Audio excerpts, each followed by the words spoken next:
Alright guys, hi, I wanted to visit today and talk about business, online business, wholesale vendors, and my process.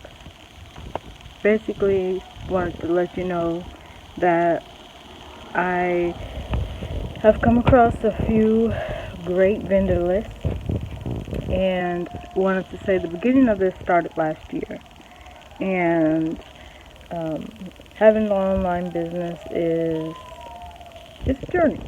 It is a journey, but you have to keep plugging away at it. You have to keep finding that right product that becomes popular, and more than one product. Once you find one, then you just keep going. But basically, I wanted to discuss. I paid for a service to have access to some vendors, some wholesale vendors, and then basically started my online business, and then pretty much attached my online business to Amazon, which brought in good sales. And also, the only problem is my store policies and their store policies are not the same. And that became an issue with me personally. So, other people, you may be okay with it. And so I decided to separate my business from that particular thing. So what I did want to say is that it's a good way to start out for people who are beginning. Like if you find what's popular, what's selling, what's trending, and then basically you can find someone that's already selling it. That's what I was saying. So then you attach your product with the information that's already provided on there, and then add any additional information for whatever product you're looking for or selling on Amazon. And for a while it's pretty good. They also, certain products, depending on what you pick, you can choose drop shipping depending on what wholesaler vendor you have connected with. And basically that just means you don't have to have inventory yourself, which sometimes works. If it only works good if you trust the vendor. It only works good if you know that your customer is going to receive product properly. And the way you find out is you purchase it yourself. That's how you get to know if it's a good product, quality, and what they send will be fine. The other thing is you can purchase inventory yourself and have Amazon be the fulfillment, which means they will ship it off to your customer. That's an option. But I didn't get into the fulfillment process of with Amazon per se. I want to make sure that my own packaging, the way I do it, is what's going to be the way the customer is going to receive it. And you can send them your stuff if that's how you want to do it. You definitely have that option. That's some of the good parts about signing up with Amazon. But the other thing about having an online business with certain products, you pretty much, over time, you can have access to thousands and thousands of vendors. But how do you find out if they're good for your company, for what you want to put out? Because everybody's not going to carry everything. Some people are going to just do clothing. Some people are just going to do shoes. Some people are just going to do accessories. So you have to be prepared as the seller to get that stuff situated, what you want to carry. And everything to me is a trial and error. It's a process. It's definitely learning curve to it if you have never done it before, and that's the okay part about it. So you can start out slow. So the idea is to grow. But the reason why I'm bringing this info to you is because drop shipping is a big thing. Also, vendors list is a big thing, and people either will, roll with it or have whatever to say about it. So, if I purchase my list, then I can make mine available for you to purchase. Like, giving away free lists is a personal choice. That's up to the people, that have that in their possession. That's your choice. Everybody has a different way of doing stuff, and I think that there's definitely no right or wrong with it.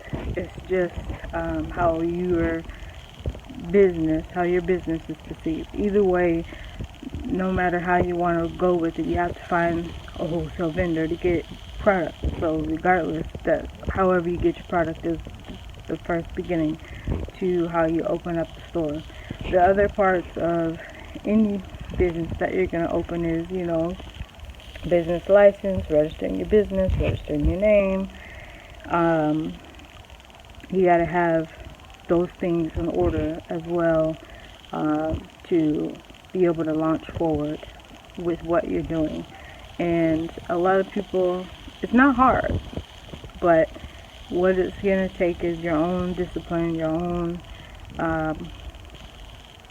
process to getting these things done. So at the beginning, the checklist is the same for everybody. Everybody has to do the same checklist, including reseller's license, depending on what state you live in, or reseller's permit, whatever you want to call it, depending on what state you live in. And those are things that everybody has to do regardless. But what I have found is that there are what you call high-end, low-end, middle-end type of products.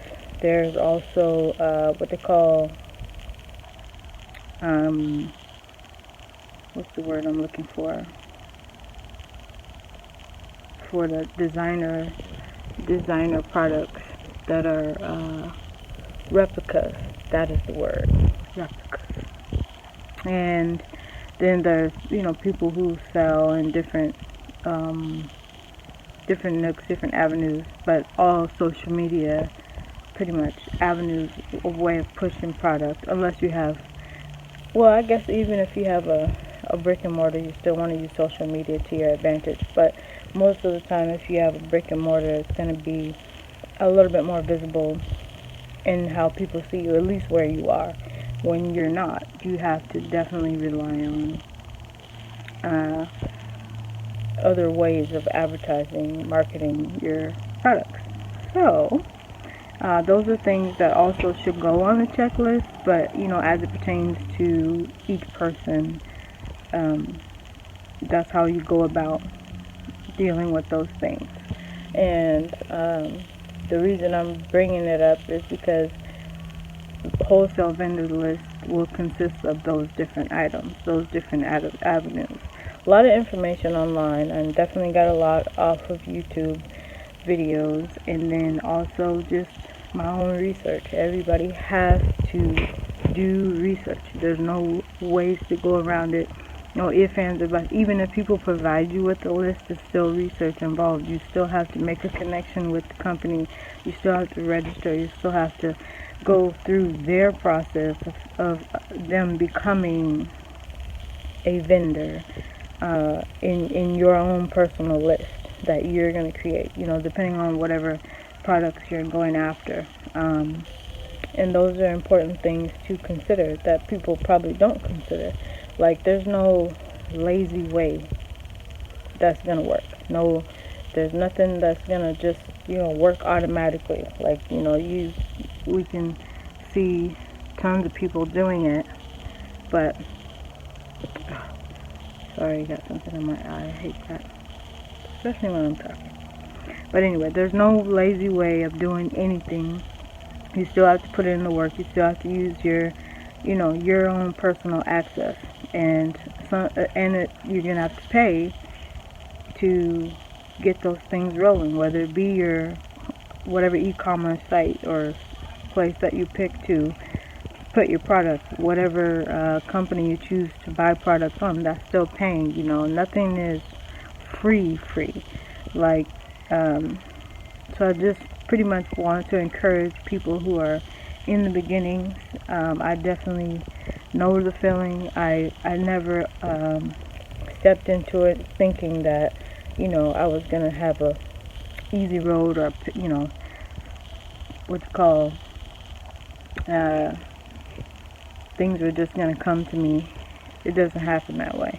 You literally have to go out there and look. So even if things are provided, you still have to do the rest of the work that goes along with it.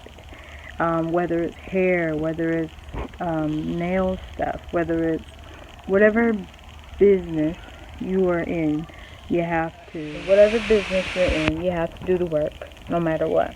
But I want to say kudos if you have gotten past the first step. Kudos if you've gotten sales. Kudos if you're really doing what's necessary to get things on a roll.